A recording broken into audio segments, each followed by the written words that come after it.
அன்பு மாணவ நண்பர்களுக்கு இனிய வணக்கங்கள். நான் பிஷப் கல்லூரியின் தமிழ் துறை பேராசிரியர் சாம் கிதியன் உங்களோடு பேச இருக்கிறேன்.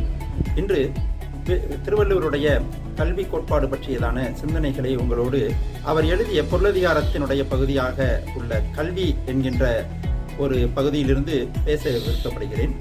கல்வி என்கின்றதை பற்றி அவர் முதல் திருக்குறளில் விதமாக பேசுகிறார். கற்க கசடர கற்பவை கற்றபின் நிற்க அதற்கு தக. இந்த திருக்குறள் எல்லா இடங்களிலும் எழுதப்பட்டிருக்கின்றதான திருக்குறள். கல்வியை பற்றி பேசும்போது வள்ளுவர் இந்த திருக்குறளை முதலாவது வைத்து பேசுகிறார். இந்த திருக்குறளுக்கு என்ன அர்த்தம்? கற்க கசடர என்கின்றது ஒரு தொடர். நீங்கள் கசடுகள் நீங்கி எந்தவிதமான ஒரு குற்றமும் இல்லாமல் குறைபாடும் இல்லாமல் கல்வியை முழுமையாக கற்க வேண்டும். கல்வி என்பதை அவர் குறிப்பிட்டு இங்கே சொல்லவில்லை. பொதுவாக கல்வி என்று சொல்லிவிடுகிறார். இன்றைக்கு கல்வி என்று சொன்னால் பல தளங்களில் விரிவு பெற்றிருக்கிறது. மருத்துவம் கல்வி என்று சொன்னால் மருத்துவ உலகமே மிகப்பெரிய உலகம். மருந்துகள், உடல் கூறுகள், நோய்கள் என்று பல நிலைகளில் காணப்படுகிறது. இதன் அடிப்படையிலே பார்த்தால் ஒவ்வொரு துறைகளுமே இவ்விதமாக பல துறைகளாக ஒன்றோடு ஒன்று தொடர்புடையதாக வேறுபட்டதாக இன்னும் பல கூறுகளோடு சேர்ந்ததாக மொத்த அறிவு துறையாக என்று காணப்படுகிறதை நாம் பார்க்கிறோம்.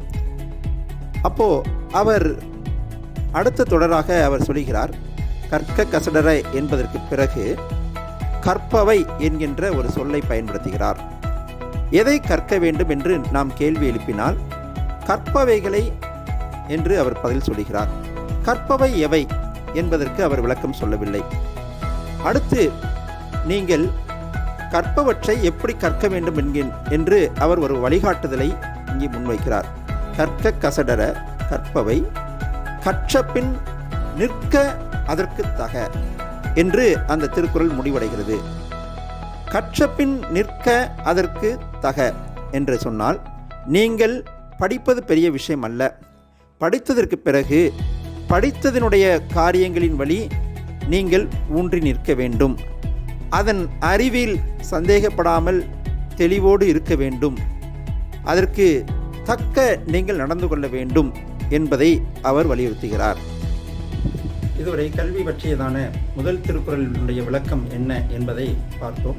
அதில் அவர் கற்கக்கூடிய பாடங்கள் எவை, அவைகளை எவ்விதமாக தெரிவு செய்து கற்க வேண்டும் என்று விளக்கிய அந்த பான்மையை நாம் அறிந்து கொண்டோம். இனி வருகின்ற பகுதிகளில் மீதி உள்ளதான பிற குறள்களையும் தொடர்ந்து பார்க்கலாம்.